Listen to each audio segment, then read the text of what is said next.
The topic for today's video is organic chemistry, specifically alkanes and its reactions. Before we dive into it, we need to first understand an important term.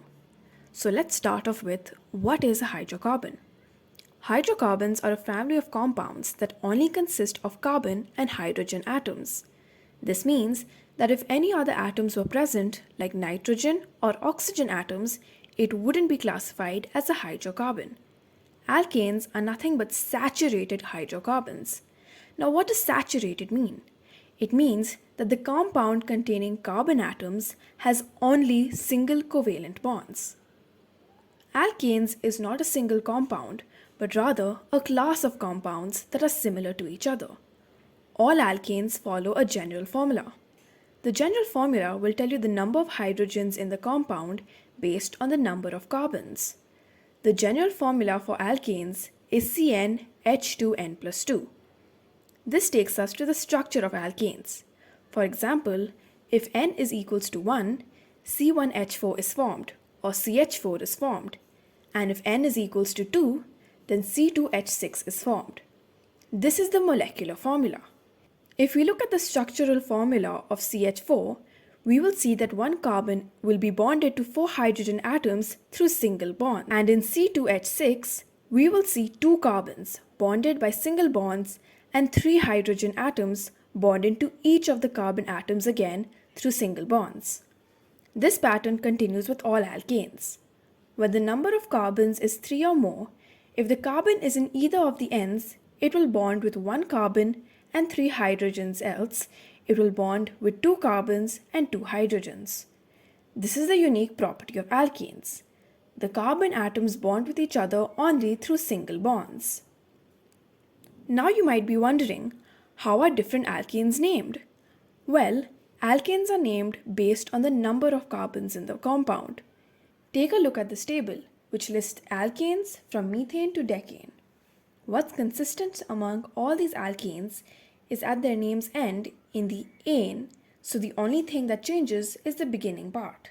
For instance, if there's 1 carbon, it's called meth. With 2 carbons, it's called eth. For 3 carbons, it's prop. With 4 carbons, it's but, and so on. The starting portion of the names for all organic compounds is determined by the number of carbons, and this naming convention remains consistent through the field of chemistry.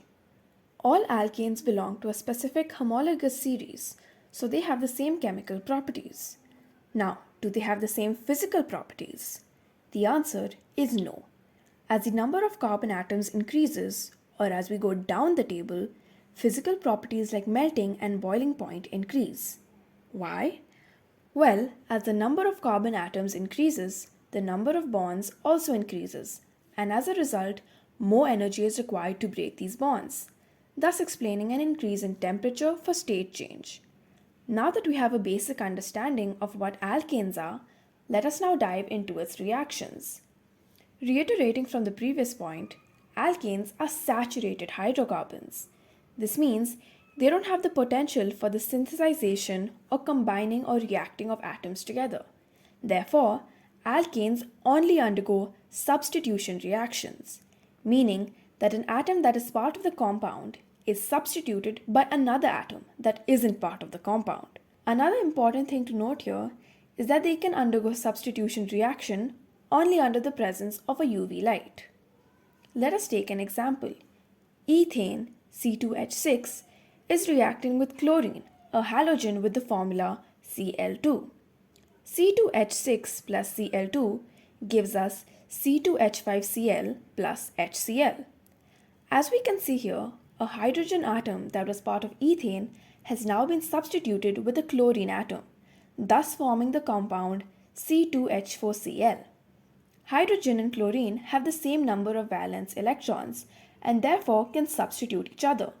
If the two atoms don't have the same valency, they cannot substitute each other. This type of reaction can keep repeating itself until all hydrogens are replaced by a halogen, which is chlorine in this case. Again, C2H5Cl plus Cl2 gives us C2H4Cl2 gives us HCl. This goes on until C2HCl5 plus Cl2 gives us C2Cl6 plus HCl. C2Cl6 cannot undergo substitution reaction as there are no more hydrogen atoms for chlorine to substitute. Hence, the reaction ends here. That's it for this video. Thank you so much for watching and please subscribe to our channel.